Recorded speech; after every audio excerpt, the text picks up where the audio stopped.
आगे चलते हैं इस यूनिट में। एग्रीगेट डिमांड हमारे पास यूनिट चल रहा है, मैं आपको दोबारा से रिमाइंड करवा देता हूँ। और हमने एक चीज पढ़ी थी एग्रीगेट डिमांड के यूनिट में, aggregate demand is equals to C plus I. फिर हमने एक चीज पढ़ी कि सी हमारा कंजम्पशन कर्व है, कुछ ना कुछ minimum level of consumption contain करेगा ही करेगा। आई हमारी ऑटोनॉमस इन्वेस्टमेंट है। देन हमने एक चीज पढ़ी aggregate supply is equals to national income.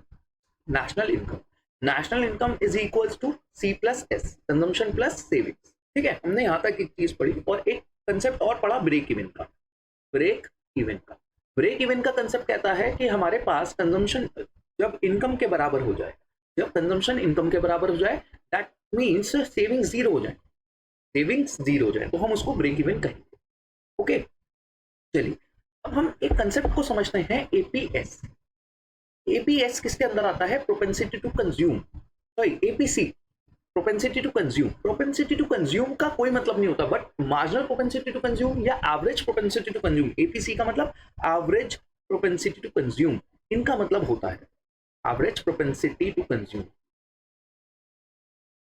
अब एवरेज प्रोपेंसिटी टू कंज्यूम का मतलब क्या होता है, इस चीज को समझिए। There is a ratio between, it is a ratio between consumption and income. Income और कंजम्पशन की of that level of income कितनी है, क्या रेशो है, कितना रेशो का पार्ट मैं उस इनकम का कंजम्पशन में लगाता हूं। हमने न्यूमेरिकल भी देखा था, मैंने आपको एक टेबल दिखाई थी, मतलब टेबल दिखाई थी समझाने के लिए कि जीरो पर हम कंजम्पशन 40 करेंगे तो हमारी कहां से यूज करेंगे, पास्ट सेविंग्स में से, मतलब -40। एक बात याद रखिएगा, यहाँ पे इनकम जब जीरो होती है, कुछ ना कुछ कंजम्पशन होती है, उसको हम ऑटोनॉमस कंजम्पशन कहते हैं। वो फर्स्ट लेवल ऑफ सेविंग्स के इक्वल होती है, बट माइनस में, डिस सेविंग्स में। ये हमने सेविंग कर्व को निकालना जो सीखा था उसके अकॉर्डिंग है।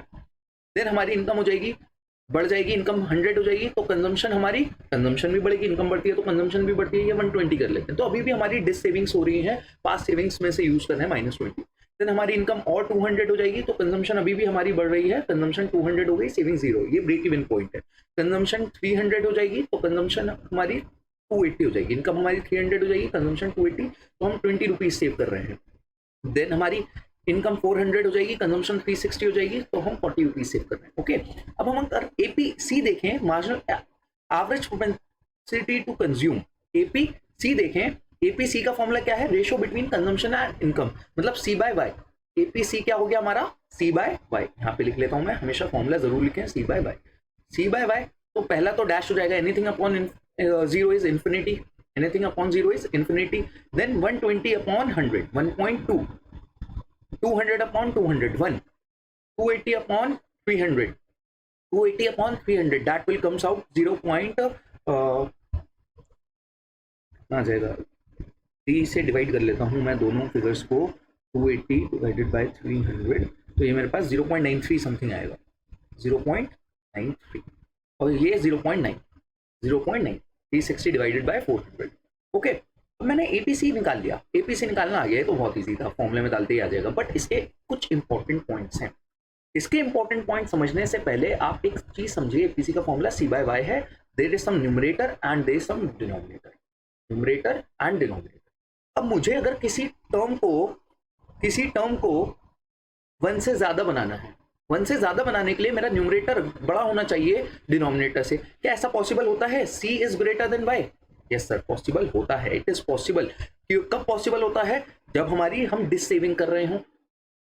सर ऐसा भी पॉसिबल होता है एपीसी हमारा इन्फिनाइट हो जाए। कब पॉसिबल होता है? There is minimum level of consumption, autonomous consumption हो, तब हमारा एपीसी इन्फिनाइट हो सकता है, एपीसी इन्फिनाइट हो सकता है। सर जब हमारा सी बड़ा हो जाए इनकम से, सी हमारा बड़ा हो जाए, न्यूमरेटर बड़ा हो जाए डिनोमिनेटर से, तो एपीसी 1 से बड़ा आ सकता है, बिल्कुल आ सकता है। देखिए इस पॉइंट में 1 से बड़ा है। एपीसी 1 के बराबर कब होगा? सर एपीसी 1 के बराबर तब होगा जब हमारा कंजम्पशन और इनकम, न्यूमरेटर और डिनोमिनेटर दोनों बराबर हो, तभी तो कट जाएगा पूरा पूरा। तो C is equals to Y, या फिर S इज इक्वल्स टू 0, या फिर ब्रेक इवन। ओके, देन हमारे पास क्या ऐसा पॉसिबल हो सकता है एपीसी हमारा 1 से कम हो जाए? यस सर, एपीसी 1 से कम भी हो सकता है, लेस देन 1, जब हमारा न्यूमरेटर कम हो जाए डिनोमिनेटर से, मतलब C is less then income, consumption income से कम हो सकती है। देखिए इस सिचुएशन में कंजम्पशन इनकम से कम है, कंजम्पशन इनकम से कम है। मगर अब मेरा सवाल आता है, इज इट पॉसिबल कि हमारी कंजम्पशन जो है, वो हमारी एपीसी जो है वो हमारी 0 के बराबर हो जाए या एपीसी नेगेटिव हो जाए। सर ये क्या पॉसिबल है? एक मिनट के लिए सोचिए, नेगेटिव होना और 0 होना, फिर मैं बताता हूं। चलिए देखिए, कभी भी पॉसिबल नहीं है, ये रूल लगाइए, कभी भी एपीसी 0 के बराबर नहीं है, नेगेटिव नहीं है। क्यों नेगेटिव या 0 के बराबर नहीं होता? नेगेटिव या 0 के बराबर क्यों नहीं होता एपीसी? इसके लिए बात समझिए, एपीसी क्या होता है? C by Y, consumption upon income. क्या कंजम्पशन 0 हो सकता है? Consumption can never be 0, consumption can never be 0, consumption कभी भी 0 नहीं हो सकता, तो हमारा एपीसी कभी भी 0 नहीं आ सकता। क्या कंजम्पशन नेगेटिव में हो सकता है? कैसी बातें कर रहे हो सर, कंजम्पशन जब 0 नहीं हो सकता, आप कुछ ना कुछ मिनिमम लेवल ऑफ कंजम्पशन करोगे ही, ऑटोनॉमस कंजम्पशन करोगे ही, तो कंजम्पशन कब नेगेटिव जाने वाला है? APC can never be 0, can never be negative, can never be 0, can never be negative. ये बात याद रखिएगा, बहुत इंपॉर्टेंट पॉइंट है। तो एपीसी के कुछ इंपॉर्टेंट पॉइंट्स यहाँ पे लिखे हुए हैं। APC can never be 0, can never be negative. आपको इसकी एक्सप्लेनेशन मैंने यहाँ पे दी है। APC is equals to 1, explanation दोबारा दी। APC is less than 1, explanation दी। एपीसी इज मोर देन 1, दोबारा दी। एक और चीज last, APC falls with increase in income. देखिए, APC falls with increase in income, income बढ़ रही है, एपीसी फॉल कर रहा है। आपको ये प्रूफ करने के लिए भी आ सकता है विद न्यूमेरिकल, तो आप इनकम, कंजम्पशन और एपीसी बना दीजिएगा। इनकम को बढ़ाते हुए एपीसी आपका फॉल करता हुआ दिख ही जाएगा। ओके, कोई डाउट? और क्यों फॉल होता है, इसका भी ये रीजन है कि जैसे जैसे इनकम बढ़ेगी, आपका एक लेवल ऑफ सैचुरेशन आने लगेगा, पॉइंट ऑफ स्टेटिटी आने लगेगा, आप एक मैक्सिमम पॉइंट पे पहुंच जाओगे। उसके बाद आप कंजम्पशन थोड़ा सा बढ़ाओगे, या घर खरीद लिया, गाड़ी खरीद ली, 2 घर खरीद लिए। अब क्या पूरी दुनिया थोड़ी ना, वो पूरी हर चीज थोड़ी ना खरीदूंगा मैं, है ना? हर चीज है, एक और चीज एक्स्ट्रा में थोड़ी ना खरीदता है। रैशनल कंज्यूमर है भाई हम। ओके, प्रैक्टिकलिटी पे जीते, ये नहीं है कि कुछ भी चल रहा है। देन हमारे पास एमपीसी से समझने से पहले एपीएस समझ लेते हैं। ठीक है, ये एपीसी और एपीएस कंप्लीट हो जाएगा हमारा। एमपीसी समझने से पहले एपीएस समझ लेते हैं, एवरेज प्रोपेंसिटी टू सेव। जैसे प्रोपेंसिटी टू कंज्यूम है, वैसे ही एवरेज प्रोपेंसिटी टू सेव है। अब देखिए, इनकम मेरी 0, 100, 200, 300, 400। कंजम्पशन मेरी मैंने क्या ली थी? 40, 120, 130, 200, 280 एंड देन 360। सेविंग्स मेरी -40, -20। आप लगा सकते हो एक formula, income is equals to consumption plus savings. इस फॉर्मूले को लगाइए, आप सेविंग्स निकाल लेंगे पूरी, 0, देन 20 एंड -40। आप एक बात देख रहे हैं, इनकम बढ़ रही है, कंजम्पशन भी बढ़, सेविंग्स भी बढ़ रही है। अब हम अगर एपीएस निकालें, एपीएस किसका रेशो है? एपीएस रेशो है सेविंग्स और इनकम का, सेविंग्स और इनकम का।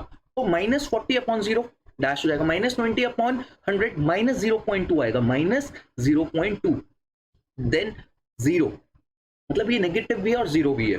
देन 20 अपॉन 300, ये मेरे पास आएगा 0 समथिंग, 0.16 समथिंग आएगा। 20 upon 300, 0.06, sorry 0.06। Then 40 upon income, 40 upon 400, 0.06 है ये, सॉरी 06 है ये, और 0.01, 0.1, 40 अपॉन 400, 0.1। अब हमने देखा जैसे जैसे हमारी इनकम बढ़ रही है, सेविंग्स भी बढ़ रही है, एपीएस भी बढ़ रहा है, फिर आप सेव करने की तरफ ज्यादा जाओगे। अब एक इसके भी इंपॉर्टेंट पॉइंट्स आते हैं।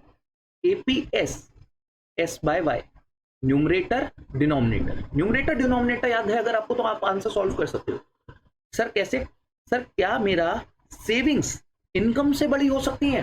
सेविंग्स कभी भी इनकम से बड़ी नहीं हो सकती। 100 रुपए कमाए 110 सेव कर सकते हो? नहीं सर। तो एपीएस हमारा क्या इनकम से 1 से बड़ा हो सकता है? नहीं, 1 से बड़ा ही नहीं होगा। तो APC can never be greater than 1, क्योंकि savings can never be greater than 1। Then हमारे पास दूसरा पॉइंट आता है, एपीएस 1 के बराबर हो सकता है? क्या सेविंग्स इनकम के बराबर हो सकती है? क्या कुछ भी कंज्यूम नहीं करा, सारा का सारा सेव कर लिया? भैया नहीं, पॉसिबल ही नहीं है। तो एपीएस 1 के इक्वल भी नहीं हो सकता। सर एपीएस लेस देन 1 होता है? बिल्कुल होता है, लेस देन 1 होता है। लेस देन 1 तब होता है जब सेविंग्स कम होती हैं इनकम से, न्यूमरेटर कम है डिनोमिनेटर से, न्यूमरेटर कम है डिनोमिनेटर से, पॉसिबल है, बिल्कुल पॉसिबल है सर ये वाला पार्ट। देन हमारे पास एपीएस क्या 0 हो सकता है? 0, बिल्कुल। सेविंग 0 हो सकती है? सेविंग 0 होती है जब हमारी इनकम कंजम्पशन के बराबर हो, जिसको हम ब्रेक इवन कहते हैं, जिसको हम ब्रेक इवन कहते हैं। तो हमारी एपीएस 0 भी होती है, सेविंग 0 आ रही है ना, ये रही सेविंग 0, एपीएस भी 0 आ रहा है। एपीएस नेगेटिव भी हो सकता है, क्योंकि हमारी सेविंग्स भी नेगेटिव हो सकती हैं, सेविंग्स भी हमारी नेगेटिव हो सकती हैं। तो एपीएस भी हमारा नेगेटिव होता है। कोई डाउट? इस पूरे कंसेप्ट को देखिए, फिर हम मार्जिनल प्रोपेंसिटी टू कंज्यूम और मार्जिनल प्रोपेंसिटी टू सेव पर जाएंगे। पहले पूरे इस कंसेप्ट को एक बार देख लीजिए अच्छे से।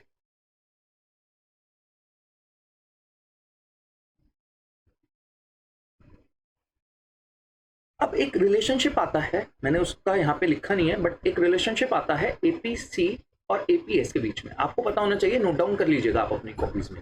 एपीसी और एपीएस का एक रिलेशनशिप आता है, एपीसी और एपीएस इक्वल टू 1 होते हैं। तो ये कैसे रिलेशनशिप हुआ? आप एक बात देखिए, कंजम्पशन प्लस सेविंग्स, या तो आप कंज्यूम करोगे आप सेव करोगे, ये आपके बराबर होगा इनकम से। आप पूरी इक्वेशन को डिवाइड बाय वाई कर दो। क्या कर दो? Divide by Y.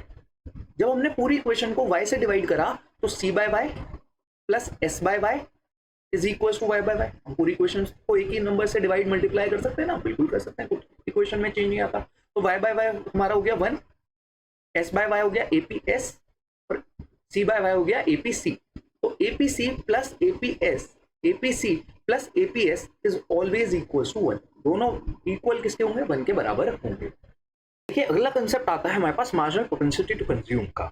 Marginal propensity to consume का मतलब है कि आपकी इनकम में कुछ चेंज आ रहा है। आपकी इनकम में मैंने 100 का चेंज करा, आपकी इनकम में मैंने 200 का चेंज करा, आपकी इनकम में 300 का चेंज करा, तो आपकी कंजम्पशन में कितना चेंज आ रहा है उसकी वजह से। इनकम में 100 का चेंज हुआ, यहाँ पे भी 100 रुपए का चेंज हुआ, यहाँ पे भी 100 रुपए का चेंज हुआ। 100 से 200 जाएगी तो 100 रुपए का चेंज है ना, 200 से 300 जाएगी तो 100 रुपए का चेंज है। तो आपकी इनकम में कितना चेंज हुआ? 100 रुपए का। उसकी वजह से आपका कंजम्पशन में कितना चेंज आ रहा है? चेंज को हम डेल्टा वाई और delta C, change in income change in consumption, delta C consumption में कितना चेंज आ रहा है। आपको इसको समझने के लिए आप एक छोटी सा एग्जांपल लीजिए। जैसे कि मान लीजिए आप मुकेश अंबानी, आप 100 करोड़ रुपए कमाते हो महीने का। 100 करोड़ में से आपकी इनकम है और आपकी कंजम्पशन है 60 करोड़। आपकी अगले महीने इनकम हो जाती है 150 करोड़, 50 करोड़ से बढ़ जाती है। क्या अभी भी आप 60 करोड़ आपका खर्च कर रहे हो? क्या अभी भी आप और ज्यादा खर्च करोगे? नहीं, हो सकता है आप भैया 61, 62, 60, हो सकता है 60 करोड़ ही रहने दो, हो सकता है 70 कर दो ज्यादा से ज्यादा। तो आपका जो चेंज इन कंजम्पशन है it can be zero. Change in consumption है it can be zero, but change in income आपका होता है कुछ ना कुछ। चेंज इन इनकम, आपकी इनकम बढ़ेगी तो आपका चेंज इन कंजम्पशन जीरो हो सकता है। डेल्टा सी जीरो हो सकता है, सी जीरो नहीं हो सकता। सी हमारा अलग चीज है, सी हमारी कंजम्पशन है। तो एमपीसी पर आते हैं दोबारा से। एमपीसी होता है change in consumption upon change in income, change in consumption upon change in income. ये हमारी इन कंजम्पशन में कितना चेंज आया है due to change in income. तो हमें डेल्टा सी और डेल्टा वाई निकालना पड़ेगा। डेल्टा सी और डेल्टा वाई कैसे निकालते हैं? डेल्टा सी और डेल्टा वाई निकालते हैं ऊपर वाला माइनस करके। अगर मैं डेल्टा वाई निकालना चाहता हूँ, 100 में से 0 गए, पहला तो डैश, पहले दोनों डैश है, 100 में से 0 गए तो मेरे पास इनकम हुई 100 रुपए की चेंज। फिर हमारी कितनी इनकम चेंज हुई? 100 रुपए की दोबारा यहाँ पे इनकम चेंज हुई। फिर हमारी 100 रुपए की दोबारा इनकम चेंज हुई, तो में से 200 गए 100 रुपए। कंजम्पशन देखिए कितनी आ रही है। कंजम्पशन में पहला डैश, ठीक है, पहला 120 में से 40 गए, ये हमारे 80, ये हमारा 200 में से 120 माइनस करे 80, 280 में से 200 माइनस करे 80। तो हम अगर एमपीसी की बात करें, एमपीसी की बात करें 80 upon 100, delta C by delta Y, 80 upon 100, 0.8 पहला डैश, फिर 0.8, देन 0.8, देन 0.8। पहला डैश क्यों? क्योंकि ऊपर वाला नहीं है ना, ऊपर वाला नहीं निकल सकता, निकाल ही नहीं सकते। 0.8, तो हमारा एमपीसी 0.8 है। एमपीसी 0.8 है। इस 0.8 का मतलब क्या है? भैया बच्चे एमपीसी तो रट लेते हैं, बट किसी को ये नहीं पता होता है इस 0.8 का मतलब क्या है। इस 0.8 का मतलब ये है कि अगर आपकी कुछ भी एडिशनल इनकम होती है, कुछ भी एडिशनल इनकम होती है, तो आप उसका 0.8 या फिर 0.8 को हम 80% भी बोल सकते हैं, 80% पैसा खर्च कर दोगे। ये बात याद रखिएगा, कहीं पे भी आपको ये लाइन लिखी हुई है additional income, 80% of additional income. Additional income का मतलब कि आपकी ये इनकम में चेंज आया। एडिशनल इनकम कुछ भी होती है, मतलब 100 रुपए से आपकी एडिशनल इनकम होती है, तो 80% इज कंज्यूम्ड। ये लिखा है कंज्यूम्ड, दैट मीन्स आपको एमपीसी दे रखा है 0.8 या और 80%। क्लियर है ये बात? अब एमपीसी के कुछ इंपॉर्टेंट पॉइंट्स देखते हैं। देखिए डेल्टा सी जीरो हो सकता है, मैंने अभी आपको यहाँ पे प्रूव करा, डेल्टा सी जीरो हो सकता है। और डेल्टा सी, आपकी इनकम में 100 करोड़ का अगर चेंज आ रहा है तो आप ज्यादा से ज्यादा कंजम्पशन में कितना चेंज करोगे? 100 करोड़ का चेंज करोगे। ऐसा थोड़ी ना भैया कंजम्पशन को 200 करोड़ से चेंज कर दोगे, नहीं, उतने से ही चेंज करोगे। जैसे यहाँ पे मेरा 100 रुपए से इनकम बढ़ गई तो मैं ज्यादा से ज्यादा कंजम्पशन भी 100 रुपए से बढ़ा लूंगा, उतना ही। ऐसा बेवकूफ तो कोई इंसान है नहीं ना, रैशनल कंज्यूमर। या बात याद रखो, तो डेल्टा सी या तो डेल्टा जीरो हो सकता है या डेल्टा सी वाई के बराबर हो सकता है। तो एमपीसी एमपीसी मेरा जीरो हो सकता है, yes MPC can be zero. MPC zero बनाने के लिए यहाँ पे फ्रेश पेज ले लेता हूँ। एमपीसी जीरो बनाने के लिए, एमपीसी जीरो बनाने के लिए मुझे डेल्टा सी को जीरो करना पड़ेगा, न्यूमरेटर को जीरो करना पड़ेगा। न्यूमरेटर को जीरो, क्या डेल्टा सी जीरो हो सकता है? Yes delta C can be zero. Mukesh Ambani को कोई जरूरत नहीं है, उनकी इनकम में हर साल 1000 करोड़ का चेंज आए भी ना, तो भी उनको जरूरत नहीं है कि 600 करोड़ पहले खर्च कर रहे थे, अभी भी 600 करोड़ ही खर्च करना है, 601 भी नहीं करना चाहिए वो, ठीक है, बहुत ज्यादा कंजम्पशन उनका पहले से ही है। तो delta C can be zero, तो MPC can be zero, MPC zero हो सकता है।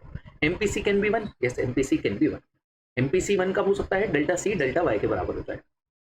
जैसे गरीब लोग होते हैं या गरीब लोग, आप किसी गरीब को बोनस मिल गया, 1000 रुपए का बोनस मिल गया, मिठाई ले जाएगा, ठीक है, बच्चों के लिए कपड़े ले जाएगा, खिलौने ले जाएगा, तो सारी की सारी कंजम्पशन में पहले बेसिक नीड्स को उड़ाता है। तो MPC delta C delta Y के बराबर हो सकता है। Delta C delta Y numerator denominator बराबर हो गया, एमपीसी वन आ गया। अब इस बात को समझिए, किसका एमपीसी जीरो होगा और किसका एमपीसी वन होगा। एक और चीज को ध्यान में रखिएगा, एमपीसी की जो वैल्यू है, बहुत इंपॉर्टेंट पॉइंट बता रहा हूँ, एमपीसी की जो वैल्यू है ऑलवेज लाइज बिटवीन 0 to 1, 0 से 1 के बीच में लाई करेगी। एमपीसी की वैल्यू 0 से 1 के बीच में लाई करेगी। एमपीसी जीरो रिच का होगा, रिच का बिल्कुल जीरो नहीं होगा, बट टूवर्ड जीरो होगा, लेस होगा। लेस का मतलब है 0.5 से कम होगा, 0.5 से कम होगा, 0.1 होगा, 0.2 होगा, क्योंकि उन्हें जरूरत ही नहीं है अपनी इनकम में कुछ भी चेंज आता है वो ज्यादा कंज्यूम नहीं करेंगे, वो ज्यादा सेव करने की तरफ लगाएंगे, वो ज्यादा सेव करेंगे। तो एमपीसी रिच का लेस होगा। तो ये बात बताइए, of developed countries, developed countries का एमपीसी कम होगा, जैसे यूएसए का एमपीसी, यूके का एमपीसी, जर्मनी का एमपीसी कम होगा। क्यों कम होगा? लेस इसलिए होगा क्योंकि उन्हें जरूरत ही नहीं है ज्यादा पैसा खर्च करने की, उनके पास बेसिक नेसेसिटी सब कुछ है। वहीं पे बात करें एमपीसी वन की, एमपीसी वन की जो डेवलप पुअर का एमपीसी 0.9, सारे के सारे पैसे 90% पैसे खर्च कर देते हैं, 100 रुपए ही बचा पाते हैं, ज्यादा से ज्यादा 80 रुपए खर्च कर देते हैं। 100 रुपए की अगर इनकम में चेंज आता है, 80 रुपए खर्च कर दिए, इनकम में चेंज, कंजम्पशन में चेंज, हम चेंज की बात कर रहे हैं, इनकम एक्चुअल इनकम की बात नहीं कर रहे हैं। तो पुअर का एमपीसी मोर होगा, पुअर का एमपीसी मोर होगा। मतलब डेवलपिंग नेशंस कैसे हो गए? इंडिया हो गया, पाकिस्तान हो गया, श्रीलंका हो गया, नेपाल हो गया, डेवलपिंग नेशंस हैं। इंडिया, इनका एमपीसी टुवर्ड्स 1 होगा, मोर होगा। ओके, चलिए इसके बाद बात करते हैं एमपीएस। एमपीएस क्या होता है? एमपीएस रेशो है, एमपीएस रेशो है डेल्टा एस और डेल्टा वाई का, डेल्टा एस और डेल्टा वाई का, मतलब डेल्टा एस और delta Y, change in consumption और चेंज इन सेविंग्स का, चेंज इन कंजम्पशन और चेंज इन सेविंग्स का। देखिए इस कंसेप्ट का लास्ट टॉपिक, इस इन सारे कंसेप्ट को बहुत अच्छे से सीखिएगा। क्यों इन सारे कंसेप्ट को बहुत अच्छे से सीखिएगा? जब आप इन सारी चीजों को अच्छे से सीखेंगे, आप अपने न्यूमेरिकल में अप्लाई कर पाएंगे। अगला कंसेप्ट आता है एमपीएस का। एमपीएस का, एमपीएस का मतलब है delta S by delta Y. Sir delta S का मतलब है कि change in savings, change in savings. मान लीजिए इनकम मेरी 0, 100, 200, 300, 400। मैं ये वाला एग्जांपल क्यों ले रहा हूँ? देखिए रटा रटा एग्जांपल है, समझने के लिए आसान हो जाता है बस, इसलिए, और कोई रीजन नहीं है। -40, -20, 0, 20, 40। अगर आप ध्यान से देखें, सेविंग्स में कितना चेंज आ रहा है और इनकम में कितना चेंज आ रहा है। 100 से 0 से 100 गई, पहला तो डैश, पहले 100 रुपए का चेंज आया, फिर 200 से 100 गई, 100 रुपए का चेंज आया, फिर 300 से 100 गई, 200 गई, फिर 100 रुपए का चेंज आया, फिर 400 से 300 गई, फिर 100 रुपए का चेंज आया। अगर मैं यहाँ पे देखूं -20 ऑफ -40, ध्यान से देखिए -20, यहाँ पे एमपीएस निकालूंगा मैं, -20 ऑफ -40, ये +40 हो जाएगा, +40 हो जाएगा, +40 -20 +20, तो मेरे पास आंसर आएगा 20। 0 ऑफ -20 फिर 20, ध्यान से कर लीजिएगा, 20 - 0 20, 20 40 - 20 20। तो एमपीएस मैंने यहाँ पे एमपीएस में लिख दिया, ये डेल्टा एस है। डेल्टा एस कितना कितना आया? 20 20 20 20। एमपीएस का formula delta S by delta Y, delta S by delta Y.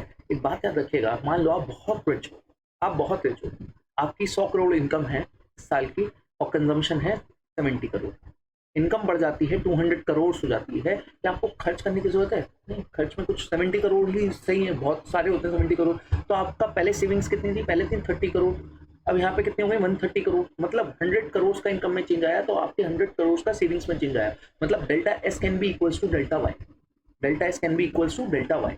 जो रिच होते हैं उनका डेल्टा एस डेल्टा वाई के बराबर होता है। ठीक है, इस बात को याद रखिएगा, अभी आगे यूज करूंगा। तो एमपीएस मेरा इस सारे में 20/100 0.2 0.2 0.2 0.2। इस एमपीएस का मतलब क्या है सर? इस एमपीएस का मतलब है 0.2 का मतलब है कि आपकी एडिशनल इनकम कुछ भी होती है, आपकी एडिशनल इनकम कुछ भी होती है, उसका 0.2 या 20% सेव कर लिया जाता है। तो ये लिखा हुआ है 20% of additional income is saved, that means वो एमपीएस बता रहा है। इस लाइन को मार्क कर लीजिएगा, जैसे एमपीसी वाली लाइन को मार्क करा था वैसे इस लाइन को मार्क कर लीजिएगा, बहुत इंपॉर्टेंट है, बच्चे नहीं समझ पाते, ये आपको न्यूमेरिकल में काम में आएगी।